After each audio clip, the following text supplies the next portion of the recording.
Kia ora everyone, my name's Zach. I love rugby. Welcome back to Hakatime Rugby. Australia and Fiji both kicked off their campaign in this match. Australia taking the win, 39 points to 21. We're going to do a quick review, recap, revise of this epic World Cup match.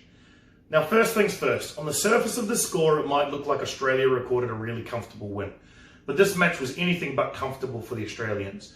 Half-time Fiji were ahead in this match, up 14-12. Thankfully, Australia were able to implement the game plan better in the second half and able to run away with it to some degree in the second half. But you can't undermine or undervalue the performance that Fiji put in here, particularly in the first half. So looking at the first half, Fiji came in really physical. They were able to use their speed and power out wide, as well as their power in the forward pack. I mean, they've got some really big, strong guys there, and one guy that I want to highlight in particular, Peseli Yaktor, the flanker, he was incredible. He was probably the standout for me for this Fijian team in the first half. He scored the first try, and he just seemed to be in amongst everything. And not only that, but he's got to be one of the fastest flankers in World Rugby, probably between him and Adi Savia, but he's incredibly quick, and he showed that pace to record that first try. I thought guys like Tuisova, he seemed to threaten every single time he got the ball. And he really was quite physical in there, able to beat first defenders, second defenders, basically running crash ball where he needed to. And the other guy that I really thought did a good job in the first half was Semi Radradra. On the other side of the coin, Australia did seem to struggle to match the physicality of the Fijians early on, particularly in that first half. And guys like Reece Hodge, actually, he came under a lot of pressure. I was watching this match and it reminded me of the previous match that Samoa beat Australia in, and they did that through physicality. If you haven't seen that match, please go back and Google it. Incredible match, and they showed that how a physical presence can really disrupt any team. And in that instance, it was Australia. And this seemed to be building towards a similar mold, in that Australia was struggling a little bit with the physicality and the pace early on. Now, in terms of their standout performers in the first half, I thought Michael Hooper, just seemed to threaten the whole game through. And he's one of these guys that, he doesn't mind putting in the rough stuff. He always seems to be in amongst everything. He kind of flirts with that line of, pushing the boundaries a little bit, roughing up the opposition, but he really is a game-determined player. And I thought he was probably the best of the Australians in the first half.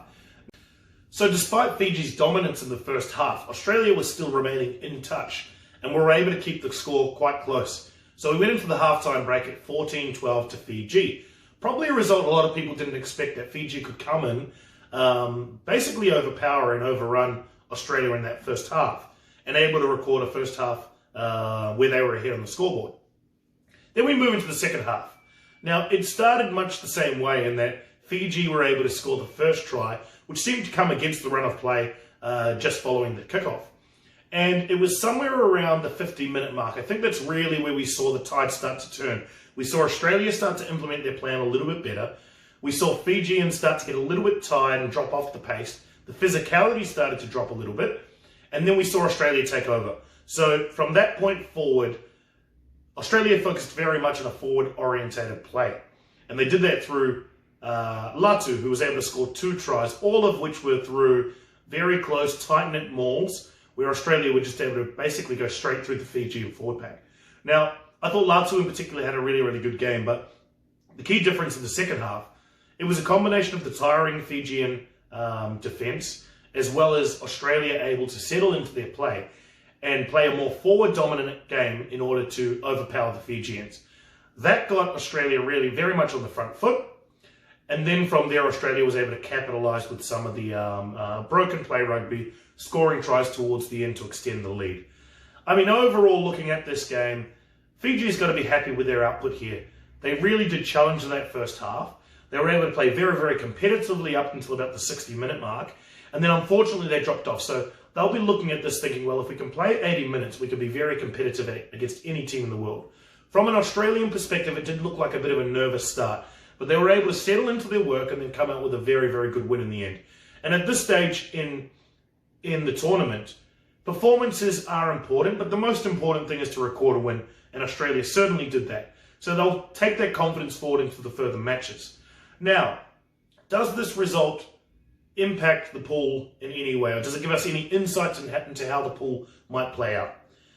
First thing I want to say from this match, I think Fiji looked to be a far better opposition than a lot of teams thought. Now, can they come out and disrupt a Wales team? On this performance, no. I can't see it quite myself.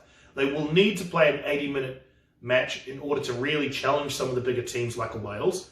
But if they do that, they can be very, very competitive.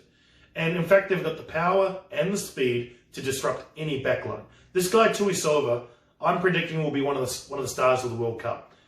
He's very, very strong on the ball, seems to beat the first defender every single time and plays very, very physically. I think he's one to watch. Semi Radraja as well, another very, very good player. But I do think Fiji, if they can pull it all together, then they can be competitive. But if they don't, they might drop off the pace just a little bit.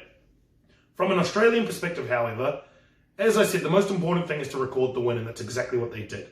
So they go in with a win, a comfortable win in the end as well, and they just seem to grow in the match and start to settle into what I expect more from the Wallabies.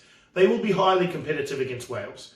And I think Wales might look at this match and think, okay, they looked a bit vulnerable. Australia looked a little bit vulnerable when faced with the physicality early. Maybe that's an area we can target. But I actually think that Australia started with a bit of a nervous start, settled into their work, and that'll carry them forward into the rest of the World Cup. So I don't think there's enough information here to really predict how that match is going to go in between Wales and Australia. That one will very much decide this pool. But at this stage, I think it's a good start from Australia. They record the win and they move on to the next game. So that's my review. That's my recap. That's my revision. That's what I thought of the game. Now I'm going to come back with some more videos on the other games from the massive Saturday that we had. There were 3 huge games. That's the first of them. Again, I'm going to be sitting in front of the TV with a couple of beers, watching some more rugby today, and I'll also give you my reviews of those games. Have a great day, continue to enjoy the Rugby World Cup, and please come back soon. Cheers.